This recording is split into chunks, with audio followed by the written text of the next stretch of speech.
Right, look who's here. Semra is here to chat to us about tonight's big game between Real Madrid and Chelsea. It is, of course, Semra Hunter from La Liga TV. Lovely to see you, Semra. Thank you so much for coming on. So, it's in the bag, this one, isn't it? For who? Well, I think if you're referring to Real Madrid, I would say it probably is in the bag. Obviously, they're feeling very confident about this one, considering that they're pretty much a guarantee of goal, by the way. So if you look at Chelsea's form, before this game at the weekend against Brighton, they'd gone 4 games without scoring a single goal. Well, Real Madrid have gone all season without scoring a goal in 4 games. So having said that as well, obviously the confidence is up because of the first leg results. And that means that probably they're going to score at least 1 at Stamford Bridge, which means that Chelsea would then have to score at least 3. And given the troubles that they have in that goal scoring department this season, I'm not so sure that they'll be able to do that. And also, we have to consider the fact that Real Madrid are really firing right now up front. Not only are they scoring a lot of goals, but they're creating a lot of chances. They had 35 at the weekend against Cadiz, 1 shy of a record, by the way. And Chelsea were on the receiving end of 26 shots, which was the most that they've actually received in 7 years in a Premier League or even a Champions League game. So I would say that they're the heavy favourites going into this one. And I think they'll be probably going through to the next round where they could meet up with Manchester City. Well, let's say, Semra, that Chelsea do turn this around. With Real 11 points off Barcelona in La Liga at the moment, it's the Champions League and of course, the Copa del Rey as well. They're keeping their season going. But if they were to fail here, how would that go down amongst the Real Madrid fans, given their situation in the league? I don't think they would be particularly too happy about it, but considering that they won last season, I think it would be a way of kind of softening the blow a little bit. But Madrid fans are feeling pretty confident that they'll be able to retain the trophy in European competition this season. And that's what they always want anyway. The top priority is always the Champions League. So if they don't win the league, okay, it's not great. But again, they want the Champions League. So is it going to be a big catastrophe if they don't win it? I'm not so sure that it will be. And the only reason I say that is that Carlo Ancelotti came out in a press conference the other day and actually for the first time pretty much silenced rumours about his future, because that's been kind of rumbling on for a while now as to what he would do. And he basically confirmed that both Florentino Perez and himself have decided that no matter the outcome of this season, he's going to be sticking around for the next season to see through his contract. Of course, this is football. Things can change in the next few months. But as of right now, it seems as though the outcome of the season is not necessarily going to affect his future or not. And considering that they won so much last season, they've already won 2 trophies already this season. They can still win the Cup in Spain.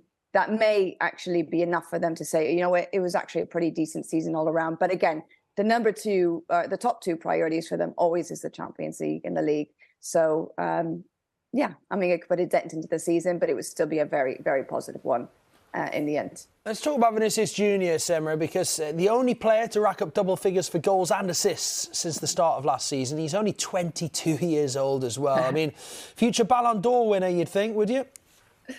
I think there's a very real potential that he could be, yeah. And I think that he's become the most decisive player for Real Madrid this season, considering that Karim Benzema was out through injury so often.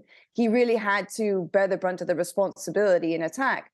And even though you kind of know what his game plan is, you know how he plays, he's so incredibly difficult to stop. And in fact, so many defenders have a really hard time actually making sure that they can take him out of the game. Ronald Araujo from Barcelona is pretty much the only kryptonite that he has so far in terms of opposition defenders.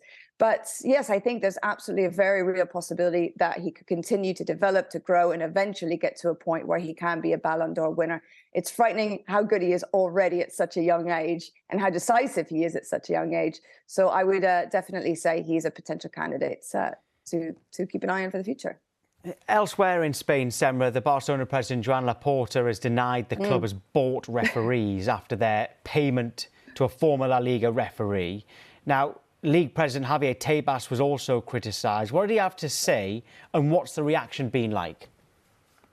Oh, how much time do we have? I mean, he had a 2-hour press conference. He pretty much had a pop at everyone, except for Rubiales and Cheferin, the presidents, respectively, of the Spanish Football Federation and UEFA, saying that they've been a bit more patient to see what the outcome is, the ruling is, before they make their own decision as to how they want to handle Barcelona. But he went after Tebas because he said, or he alleged, that Tebas, the president of La Liga, actually put forward false documents and is saying lies about Barcelona, and that he gave fake documents to the police, and that it's not exactly helping their case. But he really went after Real Madrid more than anybody else. And he has some very, very harsh words to say about the club. And he said that, according to him, for 70 years, Real Madrid were the team that were really favored by the referees, that there were ex-members, ex-players, ex-presidents of Real Madrid that would then go to the referee committee. So who was the one that was actually going to get the good results during that time? And he even went one step further to say that Real Madrid were the club of the regime. And the regime he's referring to was the Franco dictatorship for 40 years. And so in response, Real Madrid TV, as well as on the club channels in Twitter, put out a video showing documentary footage of Barcelona and the links to Franco, for example, giving him medals or having one of the members of the dictatorship inaugurating the Camp Nou. And so they asked the question of who the actual club was that belonged to the regime. So things have really escalated in a very big way in a very short amount of time. The Madrid media is absolutely having a go and rinsing Laporta this morning.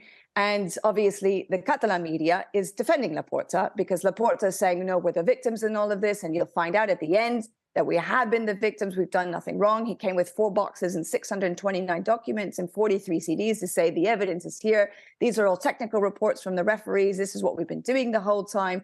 And that this is a big smear campaign. And just at a time when we're starting to financially get on our feet again, they want to ruin us. And all of a sudden, because we didn't accept the offer for the CVC money, which is what La Liga put forward to help everybody else, that they're coming after us. And this is punishment for the Super League. So, I mean, he just basically went on a full-out attack, and in doing so also defended themselves and saying that we have done no wrongdoing here. So you can imagine that Real Madrid are absolutely furious with the way that Laporta talked about the club in particular. And I only imagine that this is going to carry on because it's become a really big soap opera here in Spain. Yeah, it takes a lot of explaining that one. Semra, thank you. Thanks a lot, Semra. I really appreciate it.